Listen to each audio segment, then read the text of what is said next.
वासुदेव खराड़े जी, पुणे से। श्री रंश प्रभु। राधे राधे महाराज जी। महाराज जी, आपके चरणों में कोटि कोटि प्रणाम। गुरुदेव, मन कोई इच्छा या आसक्ति करता है तो उसे पुनर्जन्म लेना पड़ता है, पर आत्मा तो इच्छा से विहीन है। आत्मा किसी चीज से आसक्त नहीं होती। अगर आत्मा ने किसी चीज की इच्छा या आसक्ति नहीं की तो आत्मा का पुनर्जन्म क्यों महाराज जी? आत्मा को ही तो भ्रम हो गया। भ्रम तो आत्मा को ही है। आप हैं आत्मा, आप ही तो हैं आत्मा, लेकिन आपने अपने को शरीर मान रखा है कि नहीं। इसी भ्रम का तो दंड मिल रहा है, पुनर्जन्म। बार बार जन्म मरण हो रहा है। मन की इच्छा को आपने अपनी इच्छा मान ली। नहीं, मन की इच्छा को मन की इच्छा में छोड़ो, आप दृष्टा बनो, अभिमुक्त हो जाओगे। मन की इच्छा को आप ये देखना है, मैंने देखा कहते हो कि नेत्रेंद्रिय ने देखा। आप क्या बोलोगे? आज मैंने देखा तो भोगो, फिर मैंने देखा तो उसका शुभ देखा या अशुभ देखा उसको भोगो। मैंने सुना, शुभ सुना या अशुभ सुना उसको भोगो। मैंने खाया, अच्छा खाया बुरा खाया उसको भोगो। मैंने भोगा तो अच्छा भोगा या बुरा भोगा उसको भोगो। भ्रम तो प्रभु मन आत्मा नहीं है ना, पर नहीं, मन नहीं, मन नहीं है ना, मन की इच्छा है प्रभु। आत्मा की तो आत्मा ने मन में अपना तदात्म कर लिया है, मन को अपना मान लिया है। मन की इच्छा को अपनी इच्छा मान लिया है। जो मन सलाह देता है वही बुद्धि निश्चय कर देती है, वही आत्मा मान लेता है। जीव एक रथी है, समझ रहे हो? शरीर एक रथ है, इंद्रियां इसके घोड़े हैं, मन इसकी लगाम है और बुद्धि इसका ड्राइवर सारथी है।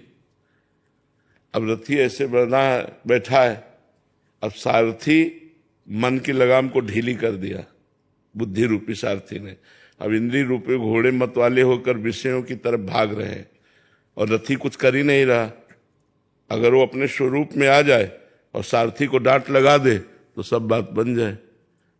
अब सारथी रथी के अनुसार नहीं चल रहा, मन के अनुसार चल रहा है, इसीलिए हमारी दुर्गति हो गई। तो विषयों का चिंतन करने वाला मन और इंद्रियां बंधन युक्त आत्मा, जबकि वो निर्विकार है, और भगवत चिंतन करने वाला मन और इंद्रियां मोक्ष को प्राप्त आत्मा। जब सैनिक हारते हैं तो हार किसकी होती है? राजा। राजा की होती है ना।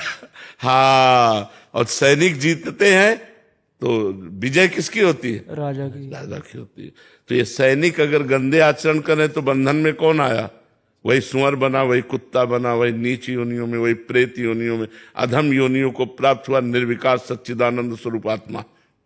तो इनको ठीक करने के लिए मनुष्य जन्म मिला है कि हम इनको ठीक कर लें। इनमें हमारी आसक्ति हो गई है। आज मेरा मन कहता है ये खाना है, ये खाना है, लेकिन आज मैंने ये खाया, कहता मन है और खाया मैंने, तो अहंकार विमूढ़ आत्मा करता हमिति मन्यते। मैंने किया, मैंने खाया, करता और भोगता भाव, तुम मरो फिर भोगो। ये दुर्गति हो रही है अज्ञान के कारण। यद्यप निर्लेप निर्विकार अचाह आप्त काम आत्मा है, लेकिन वो मन में तदात्म कर लिया।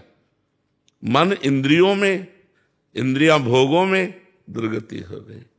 इसीलिए तो शास्त्र स्वाध्याय सत्संग के द्वारा हम ज्ञान अर्जन करते हैं और गलत आचरणों से अपने मन इंद्रियों को बचाते हैं और भगवान के चिंतन में लगाते हैं। हम मुक्त होते चले जाते हैं। जिन जिन विषयों का त्याग होता गया उससे मुक्त हो गए। सर्व विषय त्यागी मोक्ष को प्राप्त हो गया।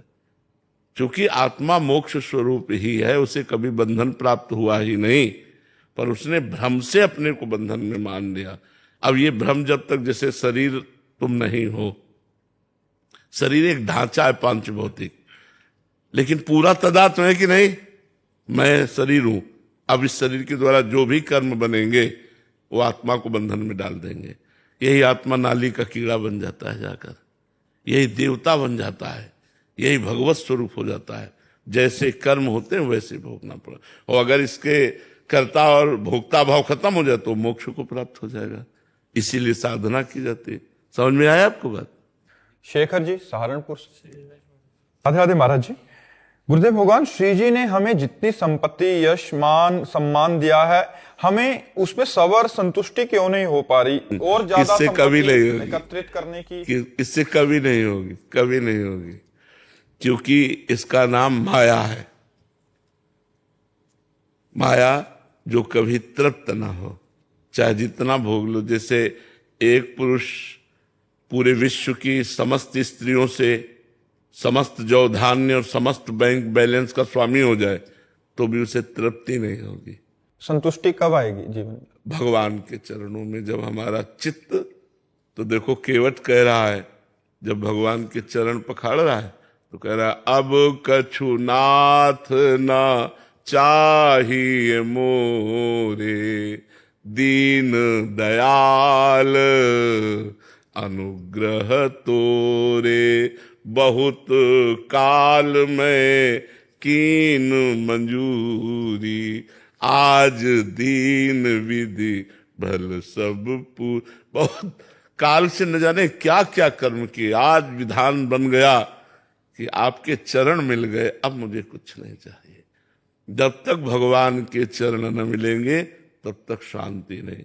देखो हम कई बार कहते हैं कि अगर एक अप्सरा उतर आवे स्वर्ग की तो ऋषि मुनियों के मन चंचल हो जाते हैं। जिन्होंने अपने मन को अधीन कर लिया है उनके मन चंचल हो जाते हैं। उनका स्वामी है देवराज इंद्र, स्वामी है समस्त अप्सराओं का, लेकिन उसका मन अप्सराओं से भी अतृप्त रहा और गौतम ऋषि की पत्नी अहिल्या से गलत आचरण किया जाके। इससे क्या समझ में आता है कि कभी भूख की पूर्ति भोगों की हो ही नहीं सकती, चाहे जहां चाहे जो। अगर तृप्ति हुई है तो भगवान के चरणों का आश्रय लेने से हुई। भगवान नाम जप करते करते जब तो हृदय से आ जाता है, अब कछु नाथ न चाहे, नहीं, ये सब झूठा है, ये सब झूठा है। देखो आप लोग तो गृहस्थ में हैं, हर भोग भोगे हुए हैं। क्या आपका मन उन भोगों के लिए लालायित नहीं है? क्या मन ऐसा कहता है कि बस अब तृप्त हो गया? नहीं, फिर वही नई चाह, फिर वही नए ढंग से भोगने की चाह, फिर नए शरीर को भोगने की चाह, नए भोगों को भोगने, ये है। और ये आज से थोड़ी चल रही, जब से सृष्टि हुई तब से हमारी चल रही, तो आज तक पूर्ति नहीं हुई, इस जन्म में भी पूर्ति नहीं होगी। इसलिए सावधान हो जाओ, गलत आचरणों को छोड़ो, धर्म पूर्वक विषय भोगो और नाम जप करो।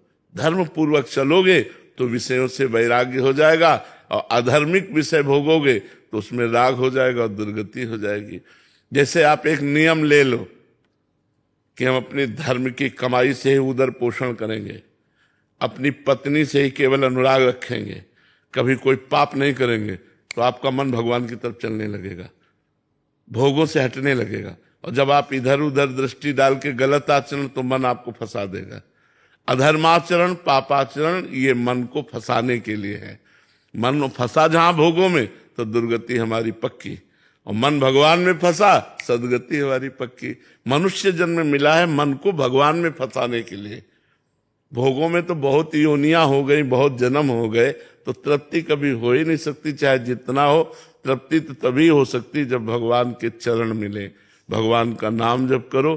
तो जैसे केवट नहीं, अति आनंद उमगी अनुरागा, आनंद ही नहीं अति आनंद, आंसू बह रहे, बस कर तृप्त हो गया, अब कुछ नहीं चाहिए, तृप्त हो गया। ये भगवान से मिलने पर होगा, तो इस संसार के मिलने से नहीं हो सकता। नहीं, किसी से भी पूछ लो, कभी तृप्ति नहीं है, कभी तृप्ति नहीं, कि बस ऐसा कभी नहीं हो सकता। आपकी मांग 1 लाख रुपया है तो उनकी 1 अरब रुपए की मांग है, उनकी 1 खरब रुपए की मांग है, वो बड़े भिखारी हैं। तो ये चाह कभी पूर्ति हो ही नहीं सकती, ये भगवान से जुड़कर ही पूर्ण हो सकती है। समझ पा रहे हैं आप?